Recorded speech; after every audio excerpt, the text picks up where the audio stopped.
तो जो कोणी बोंधू महाराज आहे त्याने विकास लवांडेंवर शाई टाकून त्याच्याबरोबर बंदूक दाखवून 12-15 लोक होते असं आम्हाला कळलेलं आहे। आणि मग अशा पद्धतीने तुम्ही जर धमकवत असाल, फक्त प्रसिद्धी मिळावी म्हणून तिथे शाई टाकत असाल, गोंधळ घालत असाल, तर हे शोभणारं नाही, आपल्या महाराष्ट्र धर्माला शोभणारं नाही आणि वारकरी संप्रदायाला शोभणारं नाही।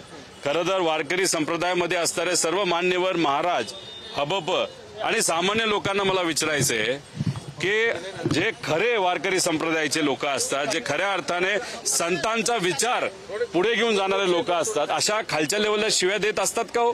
कधी एवढं चिडतात का? बंदुक्या दाखवतात का? बंदुक्या घेऊन फिरतात का? मग अशा पद्धतीने ही लोक जर घुसखोरी करत असतील आणि लोकांना धमकवत असतील तर हे शोभणारं नाही। आणि हा कोणी जो बोंधू लागला ना, त्याला मला विचारायचंय की त्याचे जे गुरु आहेत त्यांनी जी आळंदीमध्ये आणि नागपूरमध्ये शाळा काढली, बहुजन समाजाच्या मुला मुलींना त्या शाळेमध्ये शिकवलं जातं का? प्रवेश आहे का? या बोंधूबाबांनी सांगावं।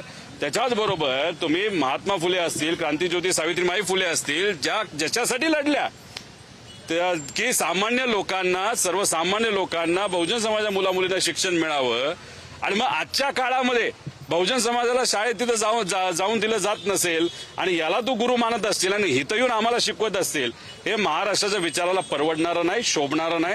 आम्ही या गोष्टीचा निषेध करतो आणि विकास भाऊंच्या पाठीमागे त्या ठिकाणी भक्कमपणे, आणि त्याच्याचबरोबर हे मध्य प्रदेशचे जे बोंधूबाबा आले होते, बागेश्वर महाराज, इथं येऊन जेव्हा छत्रपती शिवाजी महाराज म्हणून बोलले होते, तुकोबारायांबरोबर बोलले होते, तर माऊली महाराजांबद्दल पण बोललं गेलं होतं। हा झोपला होता का दाढीची केस उपटत बसला होता का गवत उपटत बसला होता?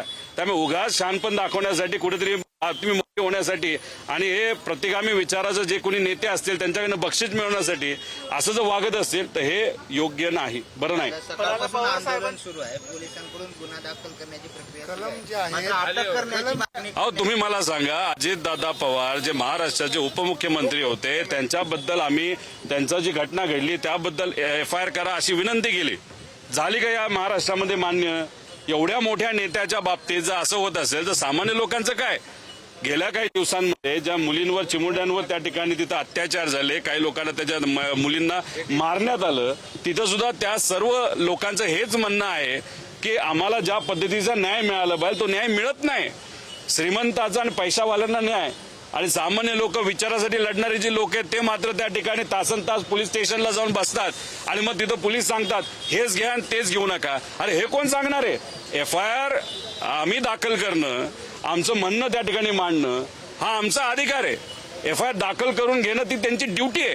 तपास करा, बघा काय होते आणि त्यानंतर तुम्ही तिथं सांगा ना की हे होऊ शकतं आणि होऊ शकत नाही। आधीच कसं तुम्ही काय तिथं भविष्य करणारे बोंधूबाबा आहात का पोलीस अधिकारी आहात? त्यामुळे उगाच पोलीस स्टेशनमध्ये अशा पद्धतीने न वागता जे म्हणणे ते तुम्ही स्वीकारून, आता अर्ध पिक्चर बघितलंच ना, इंक टाकताना बघितलेलं आहे, धमक्या देताना बघितलेलं आहे, शिव्या देताना बघितलेलं आहे, आता बंदुक्या दाखवून काय याचं समोर व्हिडिओ समोर येणार आहेत का? लपून ठेवली असेल, दाखवली असेल, याच्या आधी FIR असे झाले नाहीत का? त्यामुळे मग इथं या विकास भाऊंचं ऐकून FIR दाखल करा, त्याला ताब्यात घरा, चौकशी करा, खरं काय पुढे आलं पाहिजे। जे कलम आहे ते पोलीस पाठीशी घालतात का? कारण सकाळपासून व्हिडिओ दाखवत आहेत, अधिकाऱ्यांना सांगतात हा व्हिडिओ बघा, ते स्वतः शाही फिरकून तसेच पोलीस स्टेशनला आलेत तरी सुद्धा त्यांचं म्हणणं ऐकलं जात नाही। आता श्रीगोंद्यामध्ये हाच बोंधूबाबा होता ना काहीतरी तिथं गोंधळ घालणारा, सरकारने कुठं त्या पोलिसांनी कारवाई नाही केली, इथं अशा पद्धतीने वागतोय। तिथं या महाराष्ट्राचे सभापती राम शिंदे एका खुदक्यात गुंडाबरोबर तिथं कुठं मध्य प्रदेशमध्ये तिथं फोटो टाकतात आणि मग असे फोटो बघितल्यानंतर जे गुंड असतात त्या गुंड प्रवृत्तीच्या लोकांना असं वाटतं की नाही हे सरकार आपलं सरकार आहे। सामान्य लोकांना वाटतं हे सरकार आपलं नाही, पण गुंडांना वाटतं हे आपलं सरकार आहे, आपलं काहीच होऊ शकत नाही। गोंधळ घाला, मस्ती करा, बंदूक दाखवा, शाई टाका, शिव्या द्या।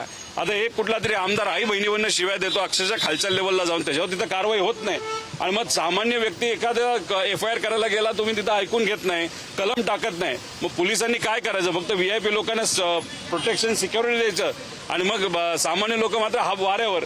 हे महाराष्ट्रामध्ये तर अशा गोष्टी होत नव्हत्या. समर्थन केलेलं आहे आणि आता ज्या व्यक्तीबद्दल तुम्ही बोलताय, जसं पार्टी बदलतात, जसं सरकार बदलतं, तसं ते कपडे बदलतात आणि विचार बदलतात. त्यामुळे त्यांच्या विचाराबद्दल आणि त्यांचं कसं आहे की त्यांना कुठेतरी मुद्दामून सरकारमध्ये मोठ्या नेत्यांनी जवळ केलेलं आहे. कशासाठी? तर राजकीय दृष्टिकोनातून भुंकायला. मग कुठेतरी बहुजन समाजाच्या ह्या सर्व नेत्यांना पुढं करायचं, आपण मात्र मागे राहायचं आणि तमाशा बघत राहायचं. त्यातला हे भाग आहेत नितेश भाऊ. त्यामुळे त्यांच्याबद्दल आपण काय बोलणार? त्यांना जे काम दिलं ते काम तिथं करतात. त्यांच्या संदर्भात जे आहे ते कलम आहेत ना, अत्यंत साध्या पद्धतीचे कलम दाखल केलेले आहेत. काय मागणी नंतर गंभीर स्वरूपाचे कलम दाखल करणं अपेक्षित एक तर आता जे आपले विकास भाऊ त्यांचं काय म्हणणं हे आम्ही तिथं समजून घेऊ.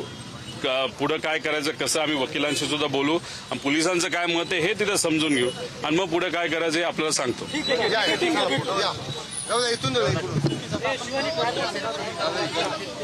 माध्यमांशी बोलत होते. आज झालेला हल्ला हे अशा पद्धतीचं मागील काही दिवसांमध्ये सुरू असलेल्या गुन्ह्याच्या आलेखाचंच एक स्वरूप आहे का, असा सवाल त्यांनी उपस्थित केला. गुन्हा नोंद होत नाही आहे, वारंवार पोलीस स्टेशनमध्ये यावं लागतं. अनेक गुन्ह्यांमध्ये सरकारची नेमकी भूमिका काय आहे? अशा प्रकारच्या गुन्ह्यांना राजाश्रय मिळतोय का? सत्ताधारी पक्षांकडनं आरोप होताना नेमके यामागे त्या गुन्ह्याचं समर्थन होतंय का? असे अनेक सवाल रोहित पवार यांनी उपस्थित केले आहेत. रोहित पवार या क्षणाला लोणी काळभोर पोलीस स्टेशनमध्ये दाखल झालेले आहेत. विकास लवांडे यांच्या संदर्भात प्रतिक्रिया, त्यांची फिर्याद दाखल करून घ्यावी या मागणीसाठी रोहित पवार आता आक्रमक झालेले आहेत.